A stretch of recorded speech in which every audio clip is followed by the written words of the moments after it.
Join the team and pass the ball for National Women's Soccer League. By passing the ball, you will help get the word out for these amazing athletes and the game they love. Amazing athletes who are great role models for all of our girls. I'm going to pass the ball to show girls they should dream big.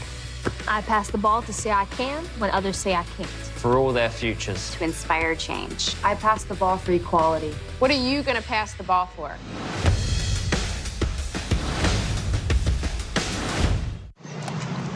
I just saved a bunch of money on my car insurance with Geico. Huh. I should take a closer look at Geico. Geico can help with way more than car insurance. Boats, homes, motorcycles, even umbrella coverage. This guy's gonna wish he brought his umbrella. Fire at will! How'd you know the guy's name is Will? Yeah. It's an expression, you know? Fire at will? You never heard of that? Oh, there goes Will. Bye, Will. That's not his name. Take a closer look at Geico. Great savings and a whole lot more.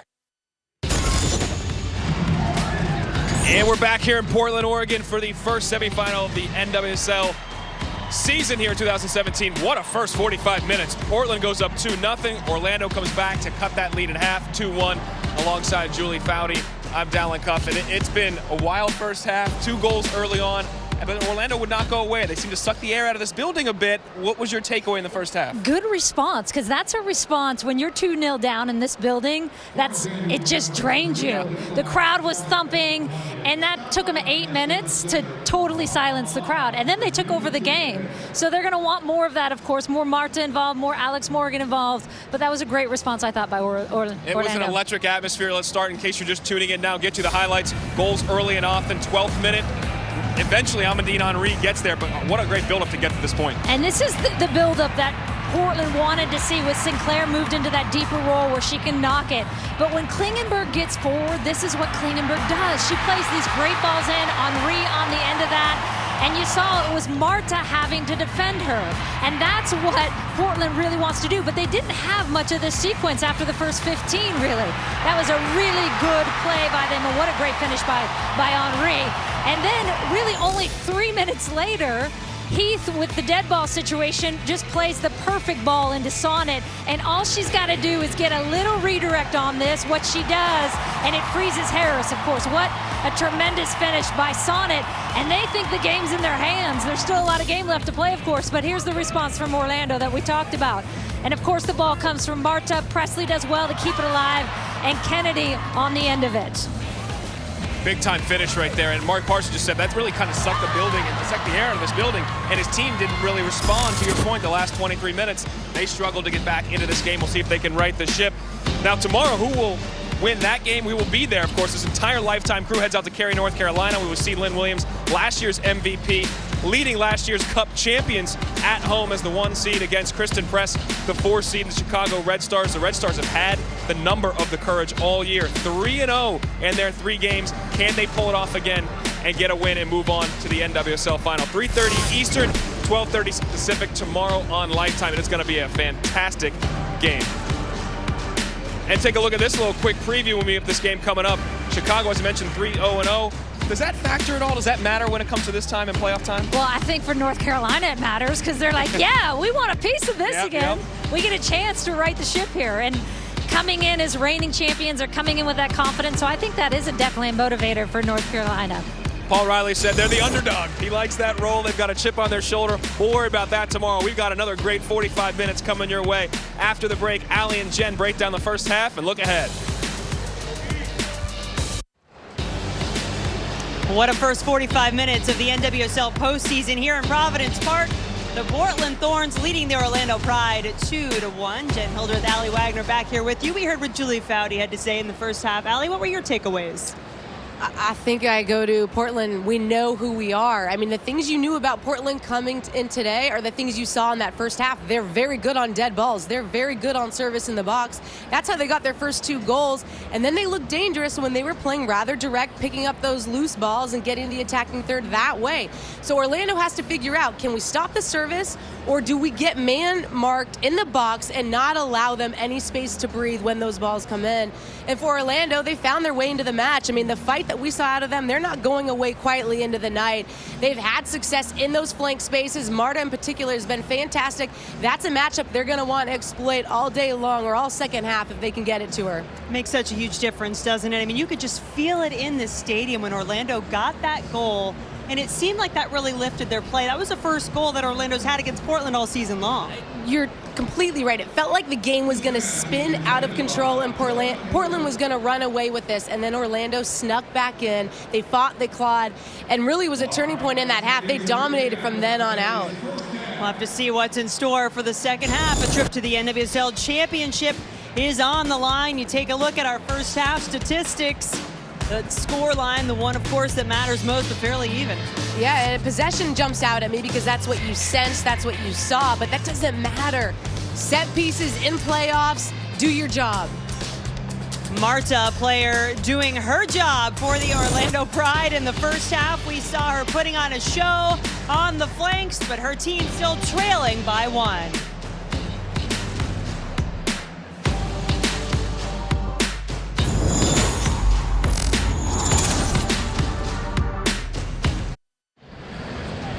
Portland Thorns leading Orlando 2-1 in this NWSL semifinal. And Dallin just a few moments ago had a chance to catch up with Orlando head coach Tom Sermanni.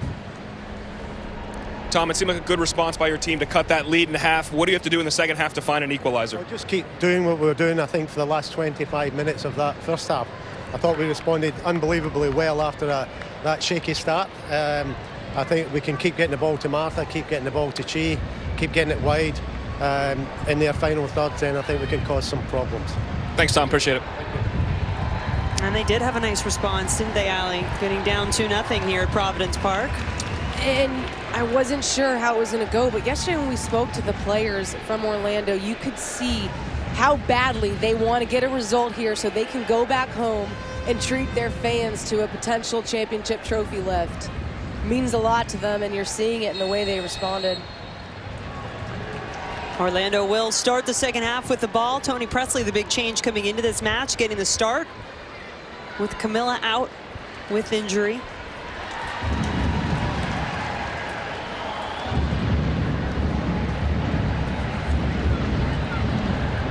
Megan Klingenberg trying to figure out her plan of attack.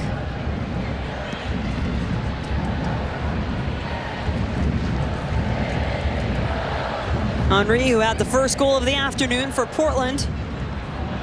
Can't quite connect with Heath, but she'll get it back. Oh, but it was a good idea to play against the movement of Orlando by Henry. Rasso trying to get around Allie Krieger, and she will get an early corner kick to start. No, doesn't look that way. So it will actually be a goal kick for the Pride.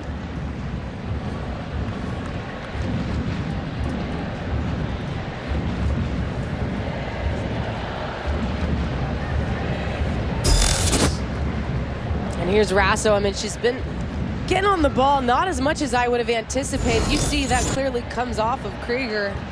That's what she's going for in that moment. Now Rasso going for it again. Monica holds her off nicely.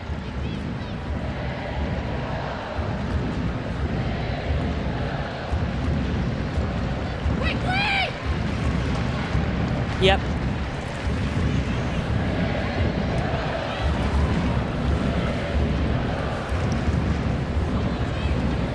Heath in the corner.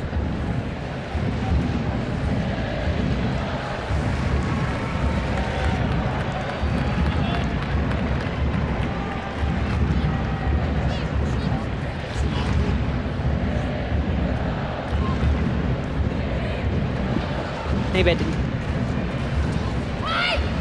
Ball into the area. Sinclair got her head to it, but Rasso offside.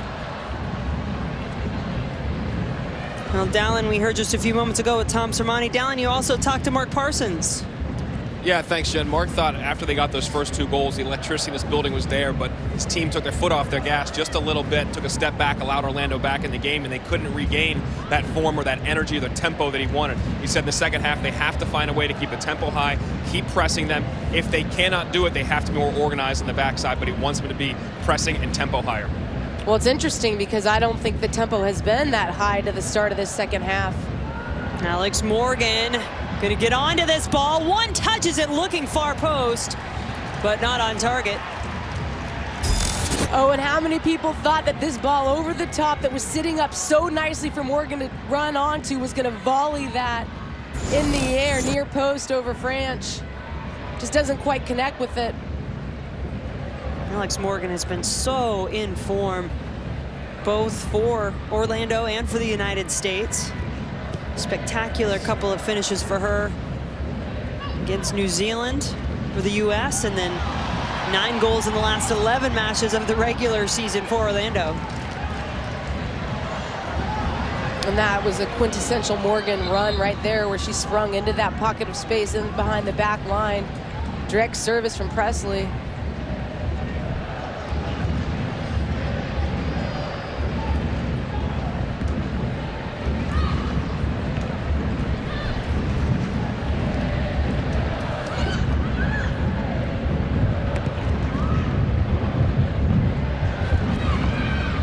Bogagu in some trouble. Good team defending by the Thorns. That is why Portland is one of the best defensive teams in the league. That recovery effort there by 3 players collapsing on a Bogagu, who still had 2 defenders she had to beat to get anything going.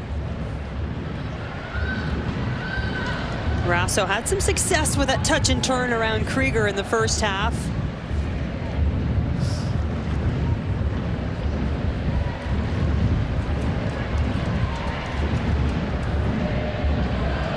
Bogagu gets past Henry. Hard tackle from Emily Sonnet against Alex Morgan, who's still down. But Tobin Heath going the other way for the Thorns. Heath's touch short.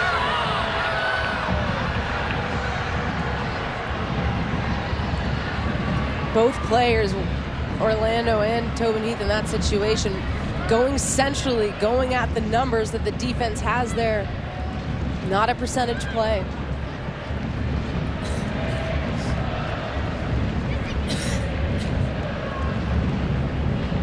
So many dynamic personalities on this field as that's just a bad touch. Back by Monica. That's going to give a corner to the Thorns.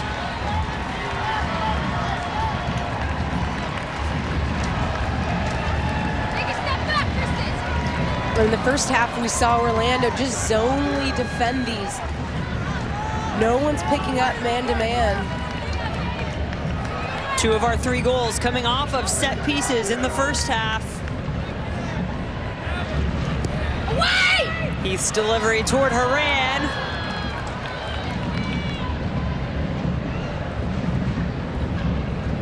And Sinclair just trying to fight to keep it, but it does roll out of bounds. Christine Sinclair, one of those players that can put such a stamp on the game. I think Presley's done a nice job on her today. We haven't called out her name much as being involved in the build-up. She's usually such a great outlet for Portland. They haven't been able to find her, and Presley's been right in her pocket. And Presley, a defender by trade. It's where she's been all this season up until this afternoon for Orlando, and had 13 starts on the year. And found her way coming off the bench the last few matches down the stretch. In fact, her last start was August 5th, but playing an important role.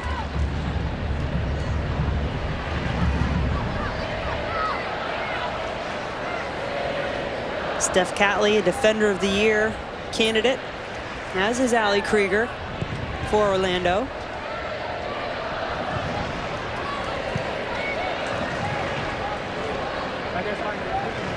Don't you kind of get the feeling after those 3 goals in the first half, you wonder who's going to pounce first here in the second half?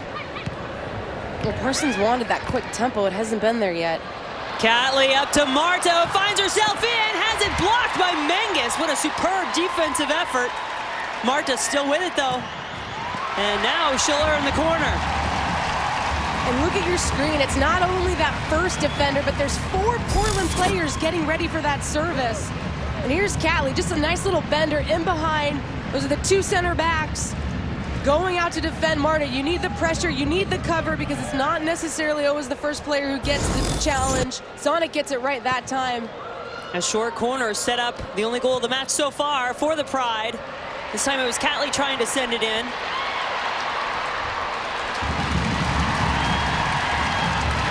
The crowd willing Tobin Heath on as she collects the ball. Up to Sykes. Klingenberg curling into a run that is offside.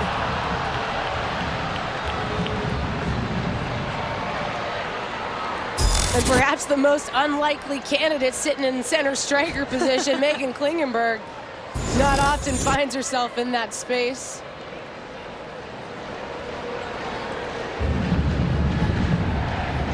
But Portland's going to keep teasing and tempting that line. But Orlando's holding so high. Kennedy got to the ball first. Now Weatherholt. It's two defenders in her vicinity out to Obogagu. Nice turn by Obogagu. The ball across from Marta, but it'll go out of bounds.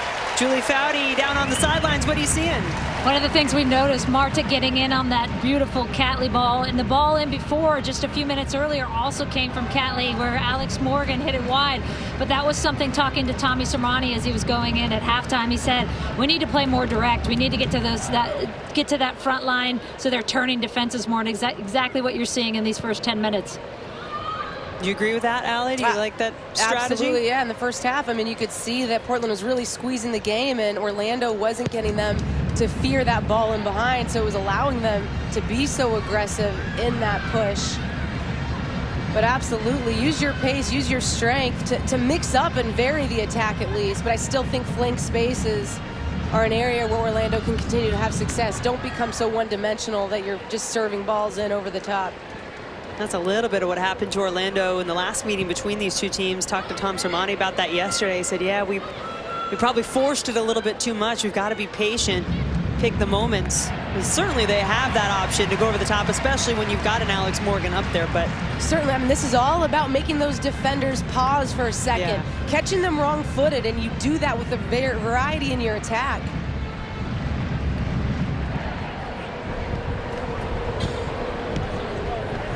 Marta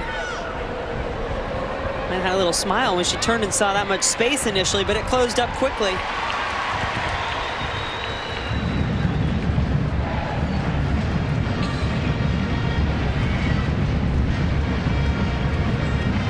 Presley is tripped.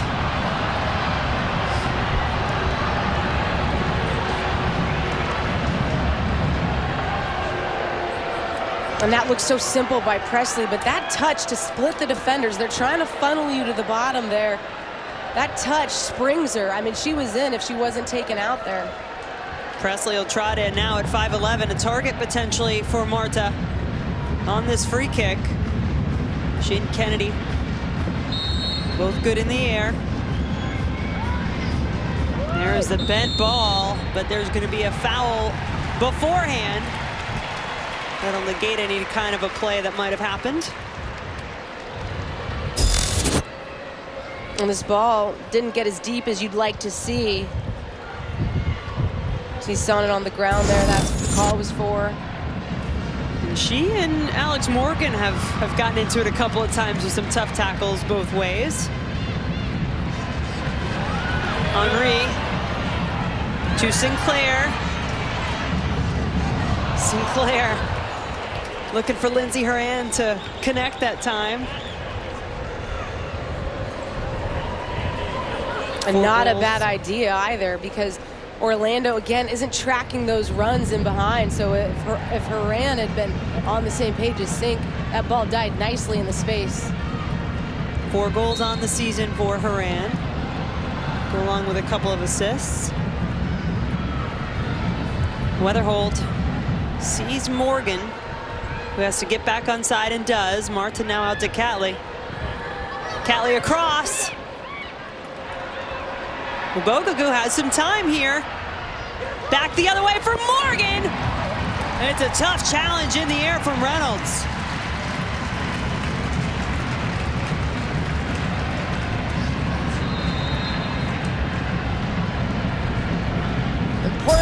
seems to be weathering the storm in these early stages of the second half. I mean, that was one service from one side of the park to the other. Obogugu reserves that. Alex Morgan's rising up to meet that at the back post, and it looks like Mangas and her just connect with their heads.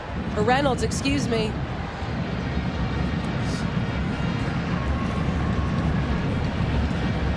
Portland has to be careful here. They've got to tighten it down.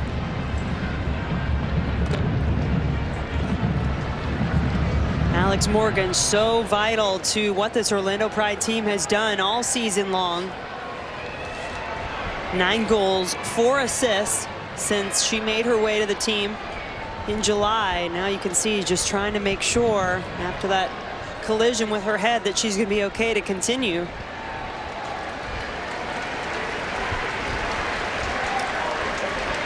Everything on the line for these two teams that they have worked for all season long. Only one of them gets to move on and play at Orlando City Stadium for the NWSL Championship next Saturday.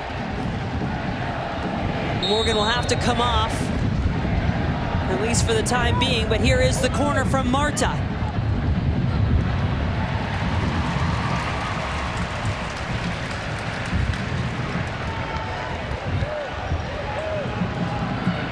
Alex Morgan trots back onto the field, so that's a good sign. You're an Orlando fan, or just a fan of the game in general and want to see these dynamic personalities out on the field. Horan, one of those in the midfield for Portland, so dominant whether she's defending or setting up the attack. Portland just struggling to get out of their own end right now. When they do win it, they're not able to find any meaningful possession or outlets to get into their attacking third. That touch is dangerous by Krieger. Sykes intercepts it. Was hoping to get it back from Rasso. And it amounts to nothing for Portland unless Lindsey Horan can change that.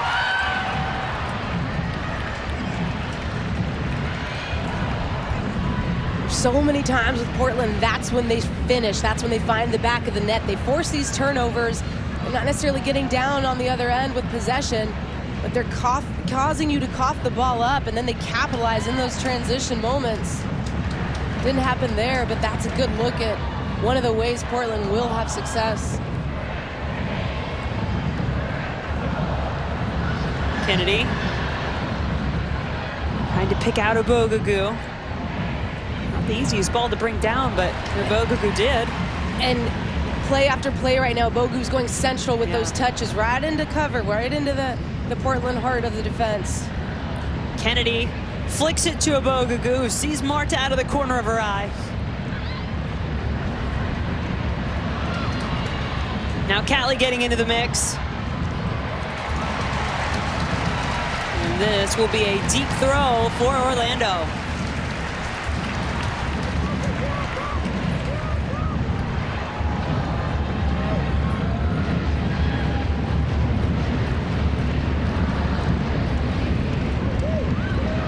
Presley has great range.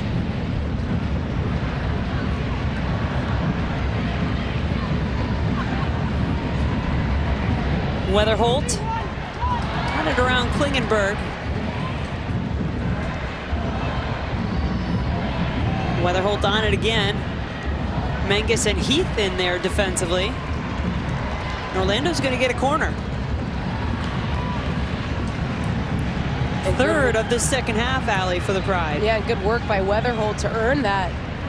You said it. I mean, she got that ball around Klingenberg, but what's been so hard to beat against Portland now in those services is that second player. Mangus is always there to clean up that ball if it does get around Kling.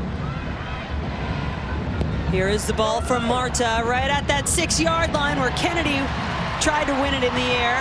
Rasso would like nothing more than to take off, and Steph Catley knows it. Slowed her Australian teammate down.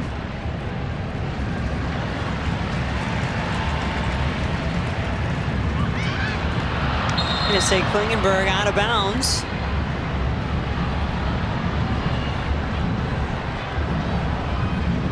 Yeah, Portland just out of sync in this second half. Credit Orlando with what they've done coming out of the halftime break.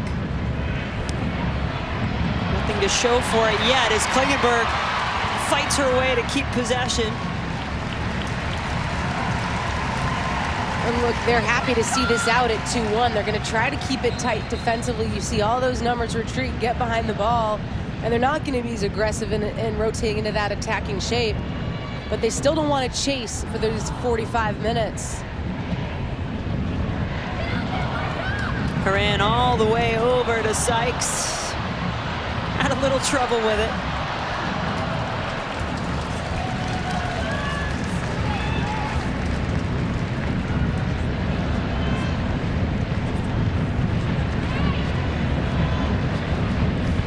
Dagny Brynjestadter having a conversation there on the sideline with Mark Parsons, who has some terrific options on the bench. Brynjestadter, Allie Long.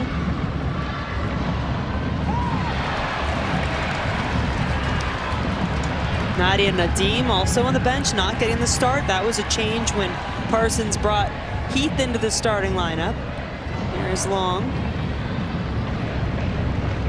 Second all-time in goals scored for this Portland Thorns team behind Christine Sinclair. And she's someone who can come in and settle the game down and connect Portland more so.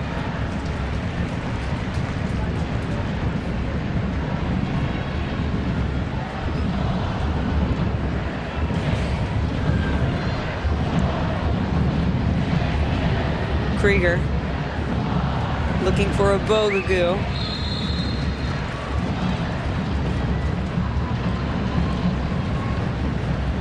Came from an offside position. So Franchel put it down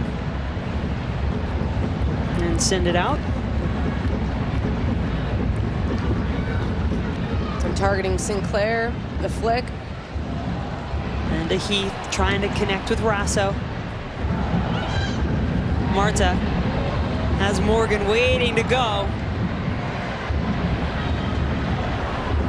Tom Sermani wanted to keep finding Marta, let her set up her teammates. Now she gets it to Catley. Catley can turn. Left footer, stronger foot. Serve that one in with her right.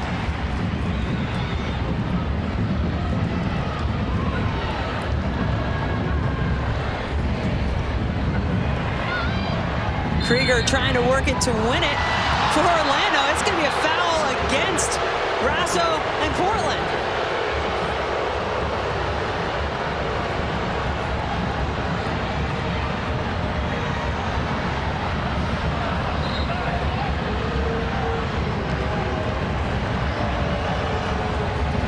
And that'll allow Portland to make its first substitution of this match. Sykes will come off, and the Icelandic international Dagny Brynjestadter will come on. And that's a substitution that makes sense because Sykes have been tracking Marta all game long. A lot of defensive work was asked of her. And now we'll see if this shifts the formation at all for Portland or if it's just a like for like with Brynjestadter and Sykes. Krieger to Kennedy. And Julie, do you have some more information for us on that substitution Mark Parsons just made? Yeah, you were mentioning earlier, Jen, Allie Long, another option, of course, on the bench. And I saw Allie in the first half and said, I heard you banged up your ankle yesterday. She said, yes, but it's more that it feels fine. It's more that I'm not feeling great as well today. So that may be a reason you see Brynjestadter first over Long in that midfield substitution. Thanks, Julie.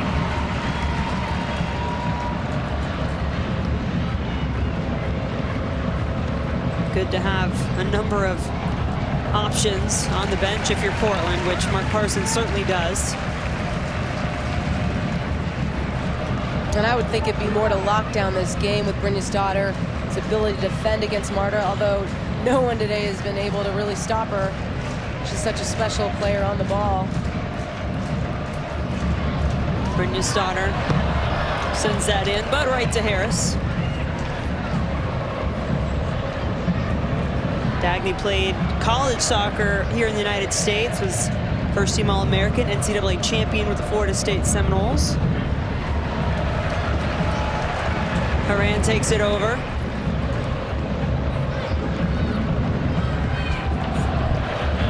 continues her run. Lindsey Horan looking for teammates. Grasso wanted Sinclair there in the middle. There's that matchup, Marta Brynjestadter. Marta quickly getting rid of it.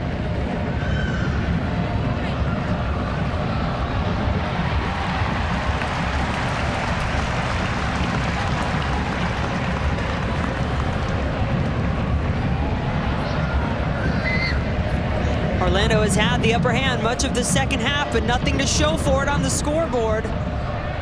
Ubogagu, Morgan is there, and it'll be another corner.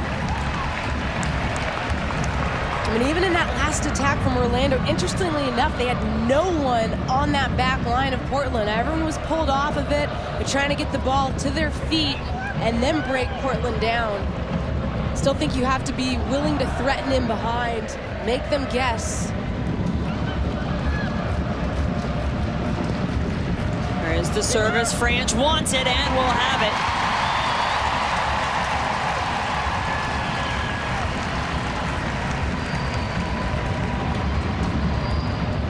And I don't know if serving that up for Ubogagu is the right decision. She's not the tallest player. Franch is easily going to gobble that one up.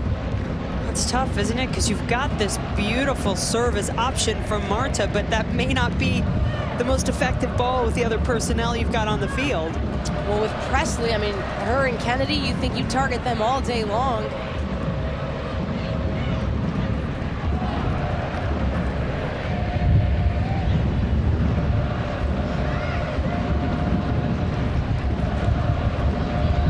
Here's a nice spell from Portland. See what Brynjestadter tries to create. Was hoping Grasso was making a different kind of run.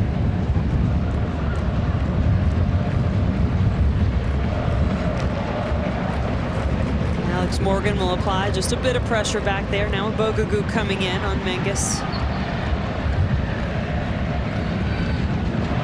Grasso is in behind. Haley Rasso's got the goal!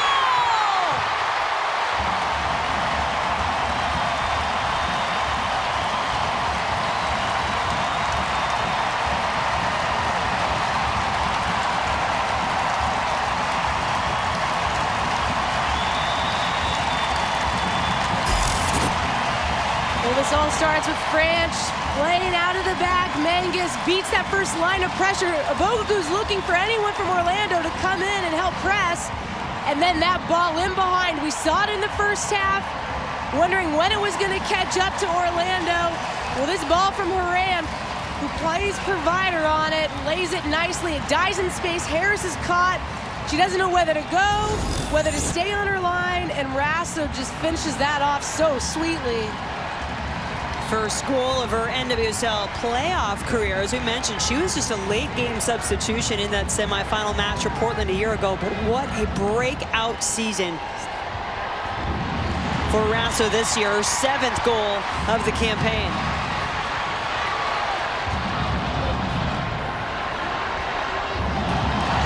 Marta wanted a foul.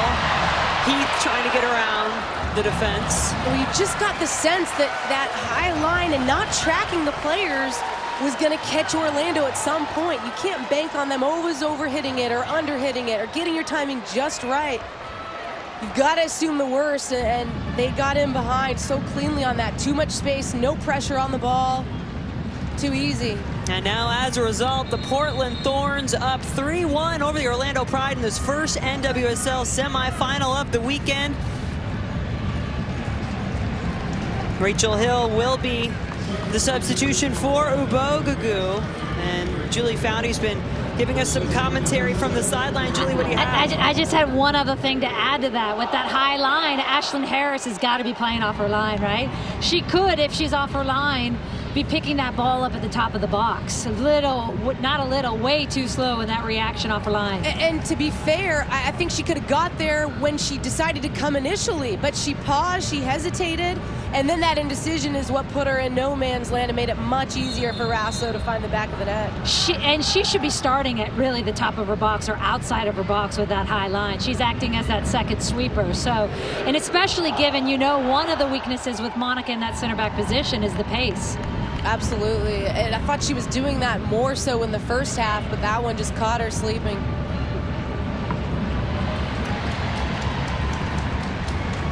Orlando responded well in the first half despite going down 2 goals early. Let's see what kind of a response the Pride have with their season on the line now.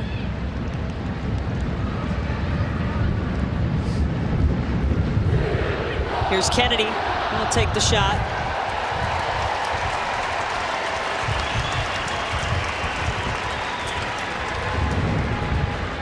And I think that's the right move from Sermani to bring Hill into the match.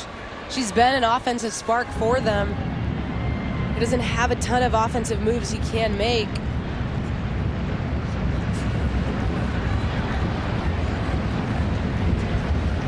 Hill, the rookie out of UConn. He's appeared in 15 games now this season for the Pride, has 3 goals, 1 assist. Marta trying to connect with Morgan. Those two have been dynamite this season for Orlando.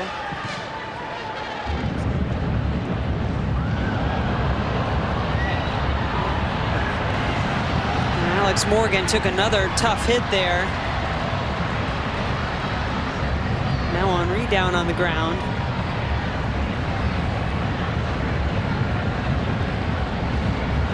The ref is letting them play, and the players are sensing that. They're getting stuck in.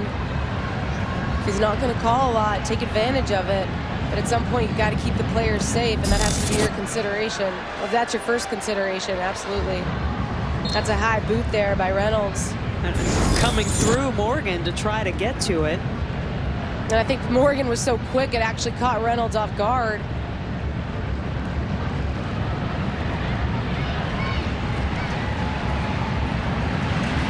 Sinclair out to Klingenberg.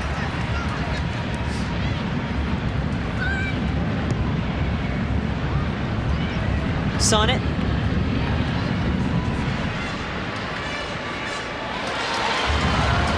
Rasso couldn't quite keep it in. Reminder that the NWSL on Lifetime playoff coverage continues tomorrow as we travel across the country to Cary, North Carolina, as the Courage hosts the Chicago Red Stars, who have defeated North Carolina in all 3 meetings this season. A trip to the championship is on the line. Semifinal match coverage tomorrow begins at 3:30 Eastern, 12:30 Pacific, live on Lifetime.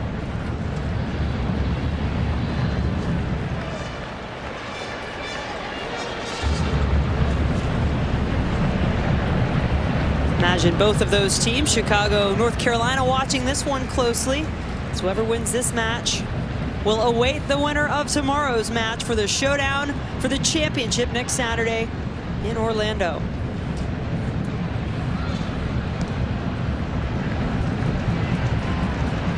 Rasso, Sinclair, and Weatherholt pick her pocket.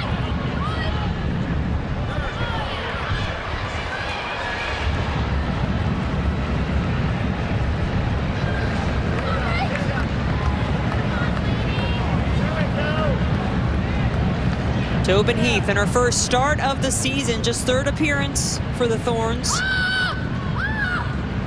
Had the assist on Emily Sonnet's goal in the 15th minute.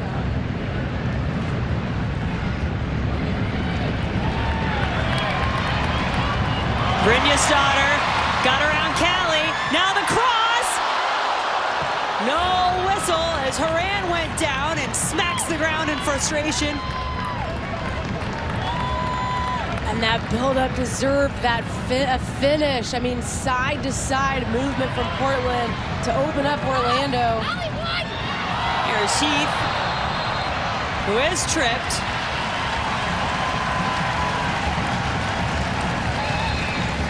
I mean, Portland hasn't had much of the ball this second half, but when they've had it,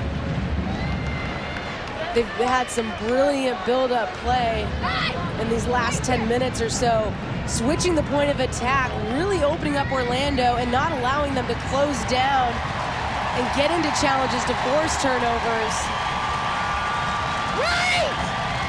Tobin Heath, goalkeeper Ashlyn Harris, good friends, U.S. national team teammates. Will Harris be called upon to make a save here?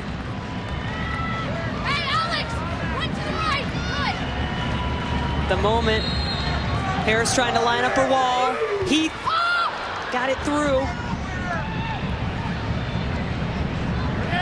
Klingenberg service headed. It is down and spilled by Harris. McCatley will clear it up the field, but only as far as Brynjestadter.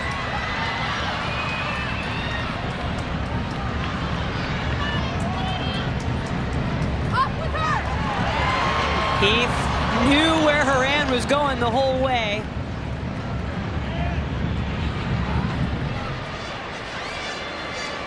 Monica sees Marta. Had to deliver it perfectly, couldn't get it over the back line of the Thorns.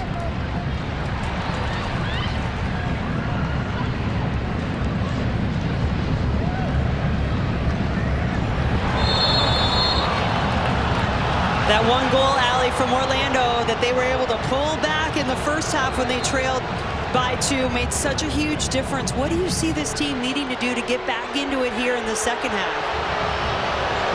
I mean, Jen, it's more of the same in terms of keeping possession, but they do need to get into those flank spaces the way they did in the first half. We haven't seen it as much in the second half, but Portland, I can't overstate how important Portland has been in their defensive commitment to get numbers behind the ball. It is incredibly difficult for Orlando to break it down, and it's going to take something special, and that's why I think you keep pounding down those flanks, serve it up, look to force those airs, and put Portland back on their heels.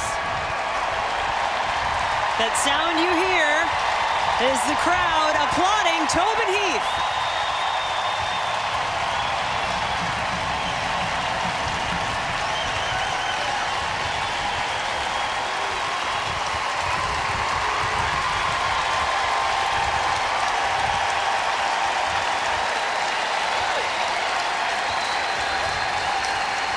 And she deserves that applause. I mean, obviously served up the beautiful assist. But more than that, it's the way she calms the team down when she does get it at her feet. Didn't see as much of her today as I anticipated, but surely more to come if they do get to that final. Jasmine Spencer also coming on for Orlando. Kennedy headed it. Presley couldn't get too much on it. Precious time ticking away now for the Orlando Pride. Well, there's a balance, though, Jenna, of being hasty and when you're trying to play direct and put Portland on their heels and still making appropriate decisions and being wasteful. Julie Foudy told us earlier about her conversation with Allie Long, as now the crowd will applaud both her entrance and the exit of Amandine Henry, who scored the game's first goal.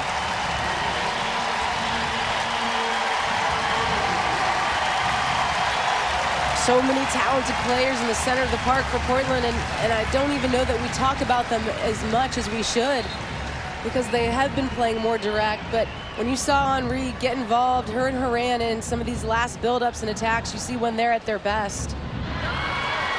Expect more of the same from Long. There is Nadim, who just entered the match for Portland. Picks out Sinclair, Christine Sinclair!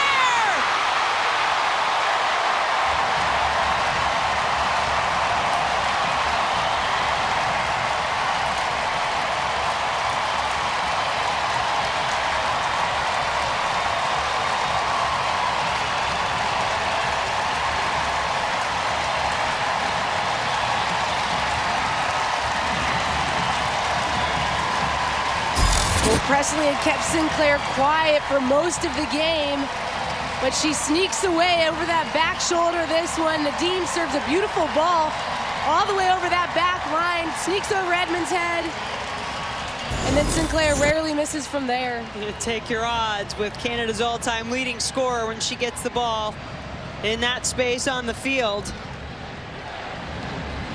And the fans, the players of Portland perhaps tasting how close they are to avenging last year's heartbreaking loss in the semifinals here in their home field and moving on to that NWSL championship game next Saturday. And if the panic button hasn't been hit for Orlando, it needs to be sounded. They've got to push hard, and they've got to do it now. Haven't seen much change in the tactics.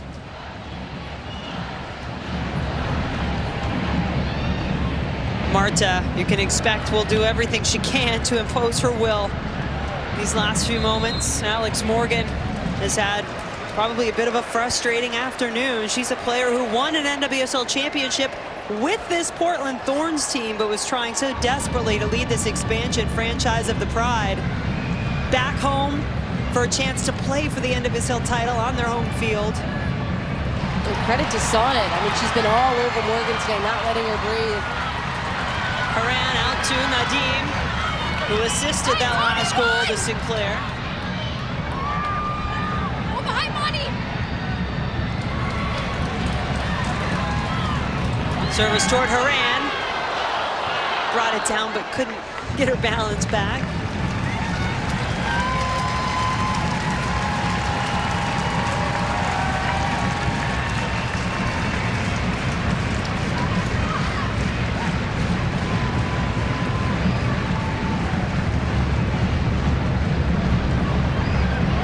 Marta. Fouled by Brynja's daughter. And that's a smart foul there by Brynja's daughter. Break up Marta's momentum, allow your players to get back behind the ball, as you see there. I mean, this is the shape that Portland has 89 out of 90 times, 90 minutes, excuse me.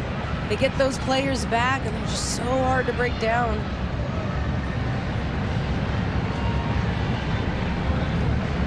Set piece is always dangerous. We've seen that from both teams already in this match. Kennedy just stopped playing, claiming she was held in the area. She was the target there. Fifth corner of the second half, 8th of the match for Orlando. I mean, they've been creating chances. Marta will take it, bounces toward Presley.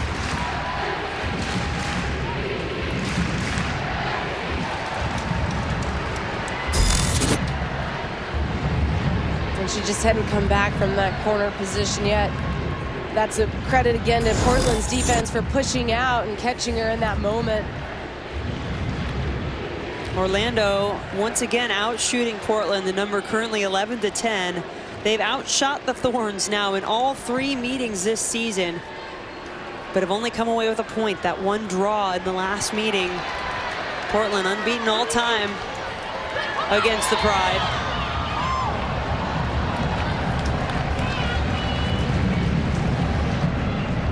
Well, it's not how many chances you get, it's how you take your chances. Portland's proved that time and time again. Orlando giving up 4 goals for the first time this season. It wasn't since September of last year that they conceded 4. But Portland really pounced on the opportunities when they had them. Brasso getting in behind, Nadim picking out Sinclair. And those moments pretty big right now. Marta somehow keeping the ball. 4 players around her. Now out to Spencer.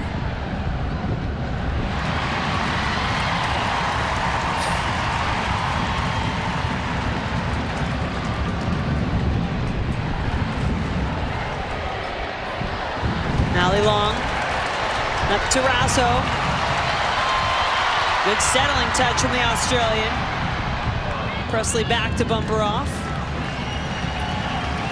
Tickets to the 2017 NWSL Championship are on sale with prices starting at just $20. The championship will be held at the Orlando City Stadium, 4:30 Eastern, 1 week from today on Saturday, October 14th, and will be broadcast live on Lifetime.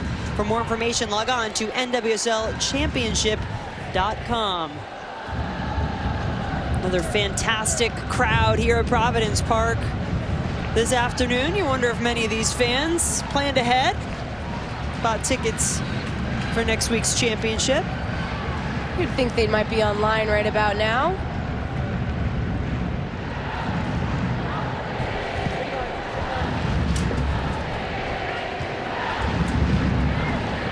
And no doubt you'll see a lot of Orlando fans there who had good reason to hope that they would see their team in that championship match. A little last-minute magic. It's not going to be the case, but Orlando City Stadium will be the site as Klingenberg just keeps after this one, trying for more, but wide. I think she's pushing for a new position with the Thorns. She wants to be center striker.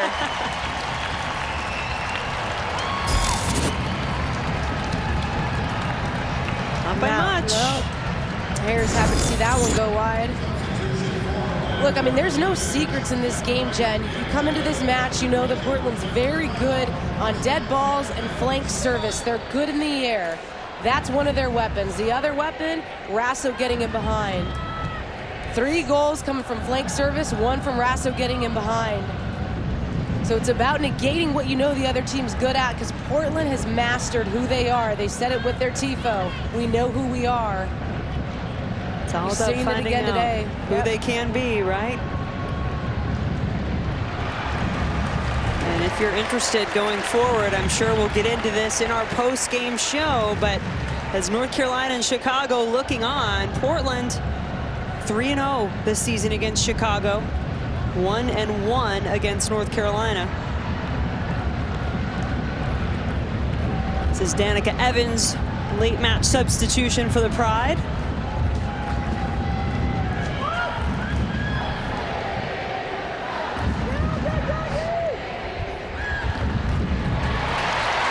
Brynja's daughter will carry it up the field before Presley. 2 former Seminoles doing battle there. Minimum of 4 minutes of stoppage time added on to this match. It's a lot of time, actually.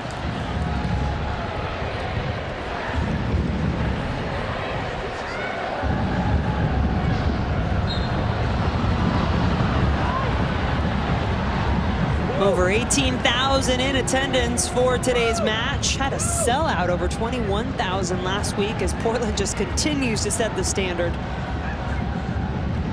Kennedy takes the shot. Boy, you'd like to see what would have happened had she put that one on target. And also, how this game could potentially change, Ali. Right now, it's Orlando really struggling, but when you get a goal, even though they're down 3 at the moment, it can change so much. You know, the psyche can always change in those moments. But again, they're down 4-1. It's just it's a tall mountain for Orlando to climb.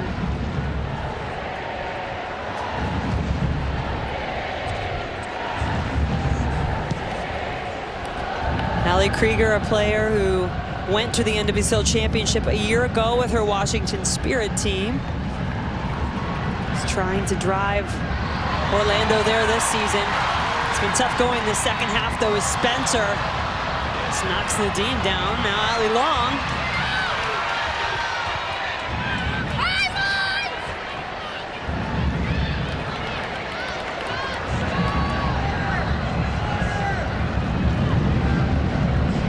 Nadim. Out of the reach of Rasso.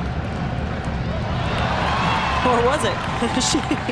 she still got to it eventually. A little worse for the wear, though. And tactically, you almost wonder why Portland isn't just going into the corners and seeing this game out. But Parsons has been so key on letting the momentum of this team take hold and riding that train. And you just get the sense that he wants them to push for more with that comfort zone of being up by 3.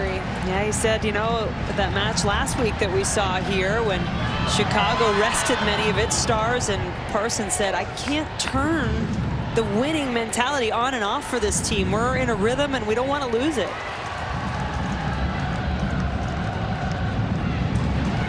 And we wondered how those decisions would play out. We're seeing it here firsthand in the first matchup, at least. Suits their strengths.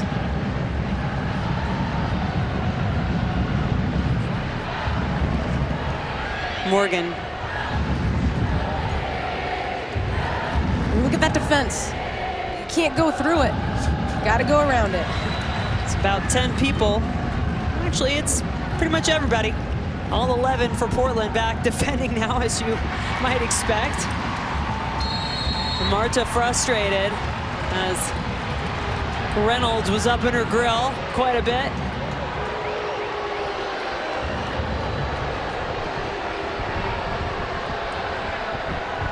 Just outside the areas where Marta will set the ball down. And being a lefty, it'll be interesting to see where she serves this one.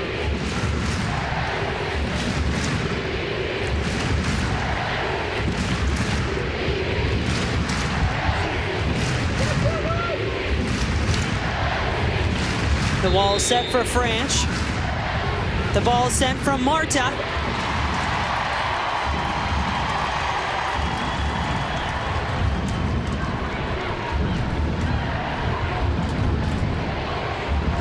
Catley keeping it alive. Morgan. And another corner coming for the Pride.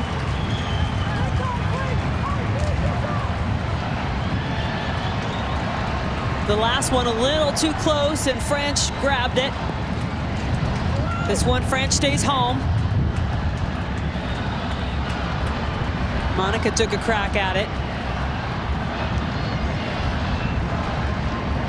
Catley out to Marta. One touches it back toward Kennedy. And that's going to do it. The Portland Thorns are moving on to the NWSL Championship.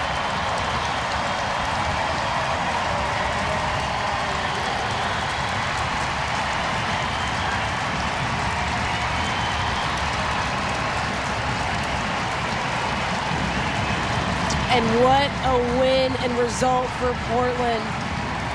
They jumped on Orlando early with those 2 goals, and then they managed the game after that and picked their times, their chances to go forward, to get around the edge, to hit them on the direct ball with Razzo getting in behind. Comprehensive performance. You talk about defenses winning you championships. This was a perfect example for me because they kept it tight. They didn't give Orlando a lot, and Orlando, credit to them. I mean, they were putting together some nice possession. They were creating chances, but Orlando was disciplined, and they were hungry to get back and win challenges. And then on the other end, you give them too many looks, they're lethal around the 18. Yeah, Portland very efficient in this second half of putting away their opportunities with Haley Rasso and then Christine Sinclair.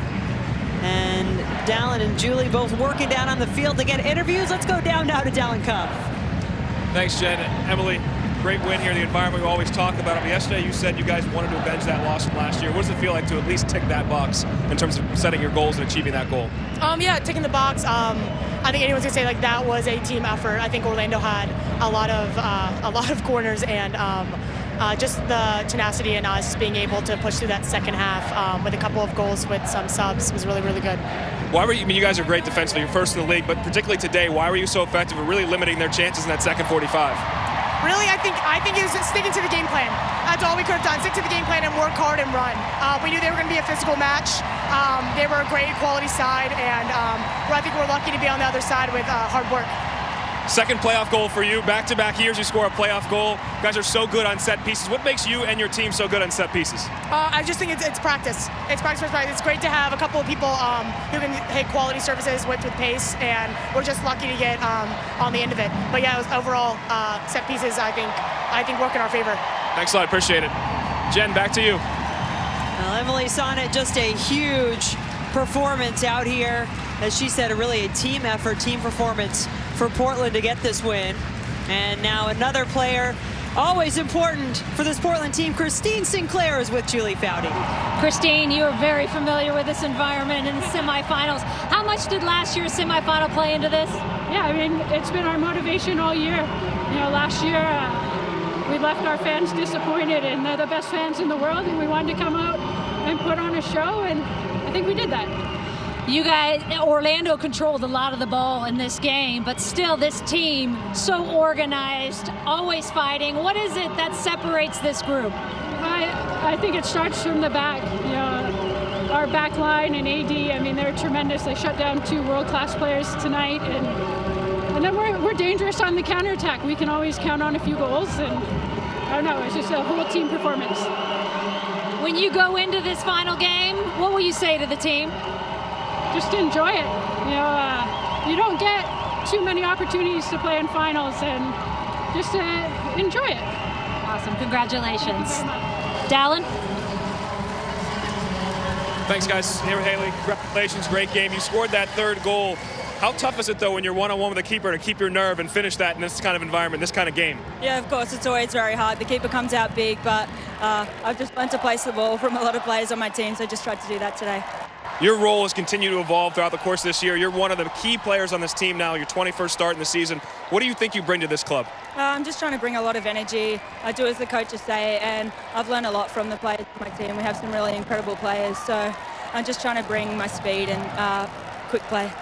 We always talk about, you guys always tell me, I should say, defending from front to back, defensive effort. Why do you think you're so effective in this game? Yeah, we always do. We have a really strong back line. They go out every week and they fight. We really wanted this today, and I think we did a great job. Now, so you got the championship coming up next week, but when you look forward, look back in this year in terms of what you guys were trying to accomplish, I know the championship is first and foremost, but getting to the final, semifinal, what does that mean to you here in this home environment? It's so amazing to come out and play in front of these fans every week. Is just so awesome. It's honestly indescribable. We've worked really hard for this. Each and every game it's been tough, but we got there, so we're so stoked. We want to go all the way. Thanks a lot. Appreciate it. Now let's go back over to Julie. All right, Dallin, thank you. I got Lindsay Horan, who I just grabbed out of the lap. I'm sorry. My bad. Lindsay, talk me through this game. You guys go up early. Orlando gets back in it. They quiet the crowd, but you guys persevered. It's incredible. Thank you to our crowd, because they kept us going, and our team came out flying with the first 2 goals, and obviously we went down a goal, and we kept going. We kept the momentum, and we didn't want to go down again. And you know, we went into the halftime and we were like, we gotta keep going, because we know that Orlando's going to come out hot, and they're a good team. They're incredible, and we won. I'm so happy. Sorry. How good, speaking of how good Orlando's front line is, but how good is your defensive line? My goodness, it's incredible. Our whole back line this season has been insane, and AD as well.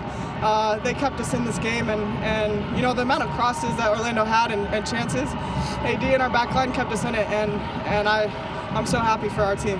What does the team need to do next week to win this all?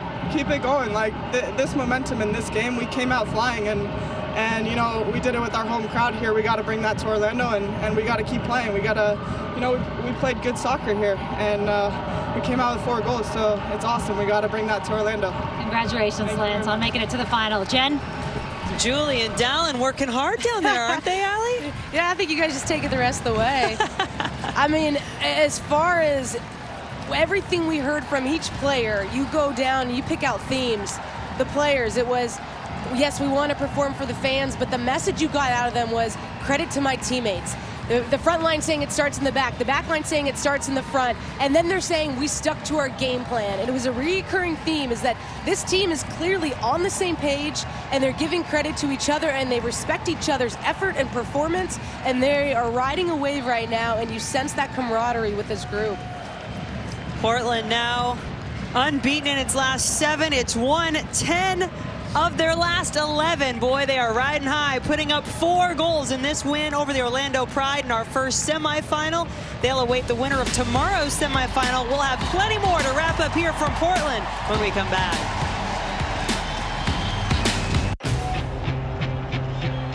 I want to win an NWSL championship. We need to make it to the finals and we need to win. There's no easy team in the NWSL. Unbelievable. To win the championship and hold that trophy up, it would mean everything.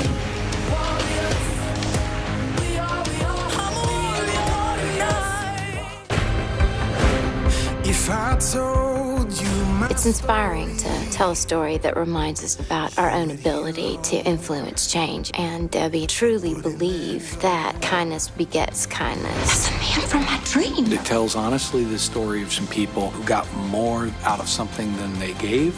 They all were changed in different ways.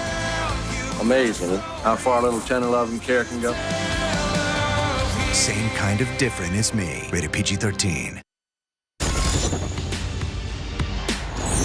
Back at Providence Park, where the Portland Thorns rewarded their fans with a victory here today in this semifinal over the Orlando Pride. Tobin Heath making her first start of the season, also picked up her first assist. She is with Dallin. Thanks, Jen. Tobin, your first start of the year, as Jen just said. And coming into this game, though, what were you guys saying to find a way to get a win? What was the talk as one of the leaders in this team coming into this game? I think just to do whatever it takes. I mean, obviously we were in this position last year, so we weren't going to let it go down like last year. And obviously having the crowd support was, I think, the difference. You guys go up 2-0. The crowd was wild in here. Orlando did hit back. What was the feeling then at halftime when you guys were up just 2-1 and it was a little tighter? Yeah, definitely. It was tight, and I think that's the way football games go in terms of weathering the storm, and I think we weathered it really, really well and then came out in the second half with a lot of energy again, and obviously getting that third goal kind of sealed the deal. Physically, you logged your first start. How do you feel most minutes of the year? Awesome. I'm just stoked about the win. And now you got to look forward to next week. What do you have to do to find a way to win, beating Chicago or North Carolina and hoist that championship, which you did in 2013? Yeah, I think just continuing the momentum. The group's really together. We're really strong. I think we've got a lot of fight, and we're feeling really good right now. So I think just continuing that and, not getting kind of caught up in the moment. But we just went through our week as normal here and came out and had a fantastic game, and I think we're going to try and do the same. What does it mean for you guys and these fans to win this game after last year's loss here in the semifinals? I mean, it's huge. I mean, the fans deserve that. I think we deserve it. And I think at the end of the day, we want to see everybody here in Orlando. Absolutely. Thanks a lot. Yeah, thank you. Back up to Jen now. Thanks. Interesting, isn't it, Allie, that Tobin Heath, even though she started today, she almost gets to play the role of X Factor because she's been out so much of the season, and what she adds to this team is so incredible. Well, she's always an X Factor, right? Because you just don't know how you're going to try to limit her influence on the game. You can't stop it. But what I liked from her comments was you could sense the experience and the calmness that was running over her, even in those moments when Dallin said, hey, it got tight at 2-1. What were you guys thinking? She's like, you know what? We know that's how football games go, and you've got to weather that storm. So you had players like her out there leading the way, say, don't hit the panic button, stick to our game plan, and that's, you just keep getting that sense from this group that they're in this together and they're on the same page. Megan Klingenberg, certainly a big part of that. She had an assist on Henri's goal to start things off this afternoon, and Julie's now standing by with maybe the would-be forward, Julie. Again, I have to go chase them down, pull them over here. Kling was kind enough to come. Thank you for coming over. It's kind of fun. It is kind of fun. When you have the Riveters, I wouldn't leave either. So thank you for doing this. Tell me about this team. Tell me about the journey of this team and what makes you guys so good. This hasn't been an easy year. We've had our ups and downs. Obviously, we wanted to win the Shield, and we pushed for it, but it didn't happen. But we know that it's go time now, and we're playing our best soccer right now, and it was a joy to play. And you're not only playing your best soccer, you're defending like crazy. What about that back line? And not just the back line, to be fair, the whole team defending. Yes, our team defending is incredible, but you have to give credit to the back five. You have to give credit to AD. We've been playing out of our minds, and I'm just really, really proud because I think we've taken a lot of steps. We've grown over the season, and it's been incredible. What do you guys need to get better at going into next week? If you think of, okay, here's the key for us as a team.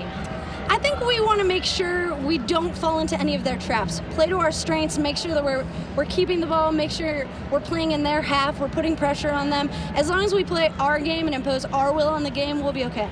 Any preference over who you're playing next week? No preference. No preference at all. Good answer. Good answer. Jen? Liar! She's a liar. She has a preference. She just won't tell us because that becomes fodder for the wall in the locker room. But what do you think, though? Do you think that is Chicago? That would seem the normal thing to think since Portland's dominated them on the scoreboard this year. I mean, I think that they match up well against both those teams. I mean, this Portland team has championship in their blood, the way they're going about their business, the way they're defending, and their ability to counter, their ability to hit from the flank spaces. And I think that's going to be useful against North Carolina or Chicago. Of course, you have that confidence factor knowing that you've beat Chicago 3 times already this year, but either way, the Portland Thorns come in feeling very confident, and one player who always helps with that, she's finally stopped running around with a flag, is Adriana Franch, and she's with Dallin. Adriana had the flag. She had a lot of fun doing some celebrating, and rightfully so. I mean, this is one of those moments that you guys were talking about at the beginning of the year, finding a way to get back to this point and get this win. How does it feel now that you've accomplished that? It's amazing. I mean, and there's even more to go. One more win, and we're champions. So, you know, this 4-1, that means we have a little bit of things to progress and get better at, which, you know, I love that. So we have one more game to take care of everything. Let's ask you that. What would need to be a little bit tighter than in this 4-1 win in the semifinal? I think we started out really good. We might have took our foot off the pedal just a little bit, and enough for them to get back into the game and made it a little difficult on us going into the second half. And then once we realized that we did that, we put our foot back on the pedal. League's best defense against the league's best offense, but you guys really seem to mitigate them in the second half. They didn't really have that many chances. What was the key in your mind? To get back up, press up top, put a lot of emphasis up front and pressing through the front line, the midfield, and then it allows our defense to be a little bit better in shape and, you know, read the game. I know you always give credit to your backline and all your teammates, as you should. I have to ask you this. So your backline, nobody on that crew got nominated for Defensive Player of the Year. Do you feel that they got overlooked a little bit? Yeah. But you know what? I think we would all say that we would rather have a championship than nominated for like best in the league. So. Well said. As always by you. Thanks a lot. Appreciate it. Congratulations. Back up to Jen. That unit's just so good defensively, I think was the dramatic pause we had there from French. I love her energy.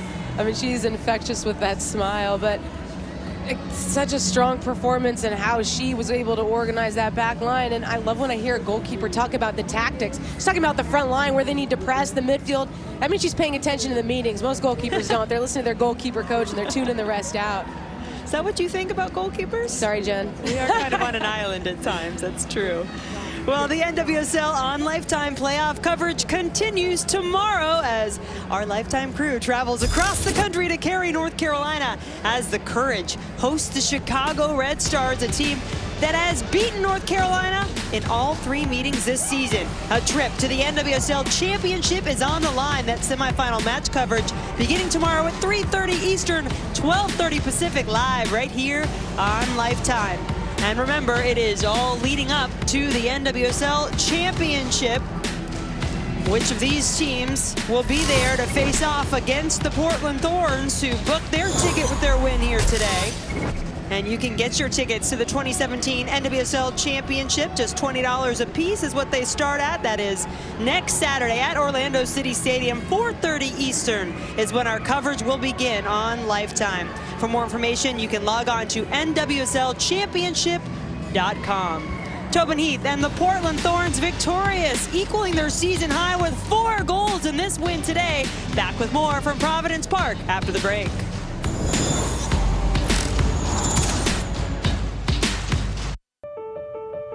Think of the happiest things. It's the same as having wings. To the stars beyond the blue, there's a Neverland waiting for you.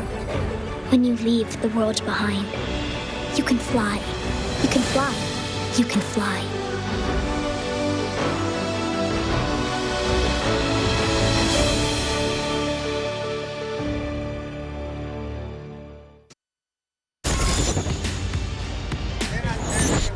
Welcome back to Providence Park. The Portland Thorns still celebrating with their fans, who I think pretty much every player out there said those fans helped will them to a spot in the NWSL Championship. That is what they earned with their win over the Orlando Pride today in our first NWSL semifinal. That second semifinal coming up tomorrow in Cary, North Carolina, between the regular season champion North Carolina Courage and the Chicago Red Stars. Jen Hildreth, Allie Wagner. Enjoyed this one, Allie, but I think I know the answer to this question, but I'm still going to ask it. Did the better team win today? Oh, Jen, don't hit me with that one. Come on, I know you can handle it. I think as far as getting a result, the better team won. The team that stuck to their game plan, that kept it tight defensively and executed in those key moments. But I also think Orlando plays a more beautiful style in our current state of soccer and where the women's game is at. So it depends on what your vision is of being the better team. But the team that executed the game plan the best, that was Portland today. Better team today, I maybe fairly should have said. Sure, fair enough, but I still think that Orlando had the run of play. Yeah, they had the run of play. They were pulling Portland apart. I mean, you heard all the Portland players talk about it. They felt like they were weathering the storm. I mean, they had corner after corner after corner that they were just trying to clear and get out of harm's way.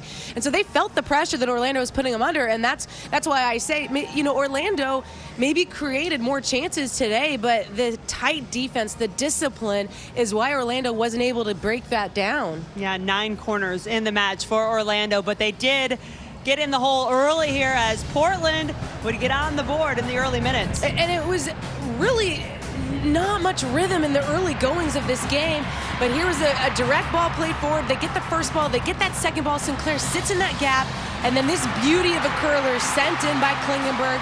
That's your center mid, Henri, getting forward. So that second wave of a runner out of midfield, getting on the end of that.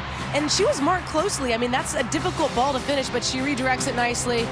And that's just another look at it. I mean, you're seeing Klingenberg go size up 1v1. She doesn't get around the edge. She cuts it back to her favored foot and just curls that one in. 7th assist of the season for Megan Klingenberg. Moves her into 2nd place for the season. She was tied in the regular season. And 3 minutes later. Listen, if you know Portland, you know they're good on set pieces. Usually Heath wasn't the one serving these in because she's been out. But look, she sends a great ball, a beautiful curler in, and that's the near post run. Sonnet's made it week after week after week. She was rewarded a couple weeks ago against Houston, I believe, and then rewarded again today at that near post. I mean, all it takes is that little deflection, and there's nothing Ashlyn Harris can do about it. Sonnet, just magic in the playoffs for her team. Now 2 playoff goals, as she had one last year as well. But Orlando would pull one back in the first half. Set pieces, and they've done this one. The short play, it draws out 2 defenders, and then this is where you get confusion. Presley, big, tall at that near post, redirects that on, looks completely choreographed to me, and then Kennedy crashes that back post with the confusion and chaos that is created on that service. 71st minute is when Portland would get back in the scoring action, and Haley Rasso getting in behind the defense. Look, Orlando was playing this high line. They weren't necessarily tracking the runners all game long. I thought it was going to bite them, and sure enough, it cost them. With Rasso's pace and with the textured ability of Horan to lay that in behind, catches Ashlyn Harris in that no man's land, and that's a quality finish from that distance, being closed down by a goalkeeper of Harris's stature. And then just to add a little icing on the cake, in the 82nd minute, Nadia Nadim, who just come into the match, would get it to the captain, Christine Sinclair. Yeah, and she just cuts across that back line, buys herself a little time. Everyone, they say that the ball is magnet for fools. You can see all players looking at the ball, not picking up that player, fading to that back post, that back shoulder, and it just lands perfectly at the feet of Sinclair right over Edmonds' shoulder, and that she just doesn't miss there. So Portland remains unbeaten all time against Orlando. The Pride, for the 3rd time this season, outshoot the Thorns, but no matter. Portland, the winning team today, getting the victory 4-1 and moving on to the NWSL Championship. Now let's go down to the field where Dallin and Julie are joined by Tom Sermani. Thanks, Jen. Thanks a lot, Tom. Appreciate your time. Obviously, a tough loss, 4-1 there. The players said it, the Portland players, and you said it at halftime, too. It seemed like you guys were on the front foot, but come out with the loss. What do you think was the difference in that second half? Just some clinical finishing from Portland, and and great defending from them as well. You know, I have to look and congratulate the opposition every now and then. I felt that we had large periods of the game when we were on top, and particularly in that second part of the first half, I thought we played really well. And we felt that if we got back to 2 each, we could have gone on and won the game. But the longer the game goes on and the longer they defend like they did, there's always going to be a chance created, and they created the chance and finished it off. Tommy, I know not the finish that you were hoping for, but let's rewind a little bit and just look at this season. Yeah. I mean, you come in and halfway through the season, you're sitting bottom of the table, and then all of a sudden things start to change. Yeah. What was the big change, you think? Thanks for reminding me of that. You're welcome. Look, we always felt that we had a team on the verge of winning games. And we had a kind of what I'd call some false dawns during the first part of the season, when there was games that we felt that we should have won, that we either drew or we lost. But we always felt that we were close.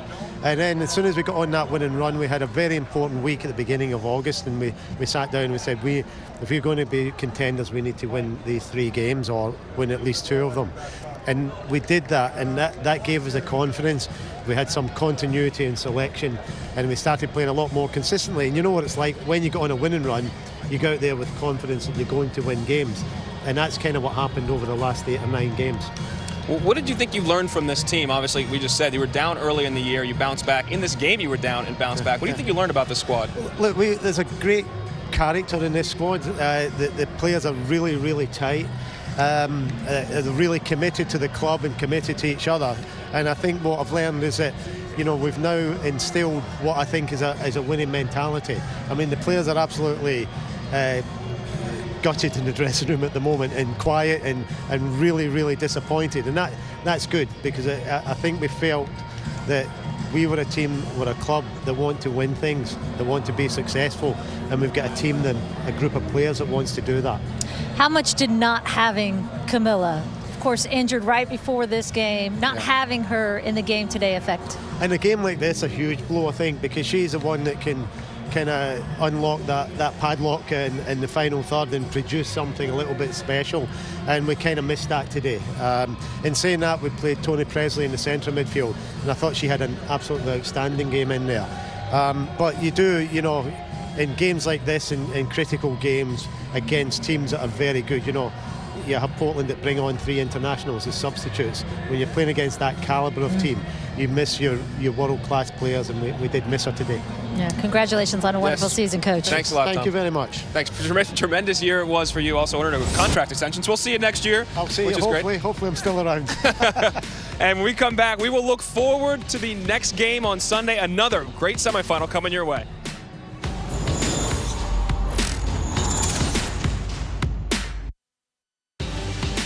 The Portland Thorns won it all in 2013. They were the Shield winners a year ago, but got upset here on their home field in the semifinals.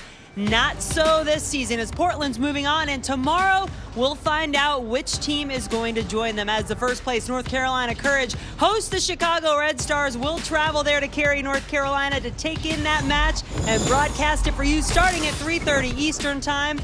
Boy, that should be a good one, and the winner will go on to meet Portland in the NWSL Championship game in Orlando next Saturday. What a fun ride it's going to be all the way through. And Allie, I've got to get you to look ahead just a little bit to that North Carolina-Chicago matchup. Chicago has beaten the Courage 3 times. What are you thinking for the semifinal matchup? Well, I think that stat's a little deceiving, because the North Carolina team has played 3 different systems every time they've faced them. They've had different personnel. So I don't know that we're going to see a repeat of those games. The last one is probably the closest thing to what we're going to see in terms of how they're going to approach the match against Chicago, that's had their number all season long. That box midfield against the Diamond of Chicago is going to be a fun thing to watch. I thought they had the better of Chicago in the last match, even though they didn't get the result.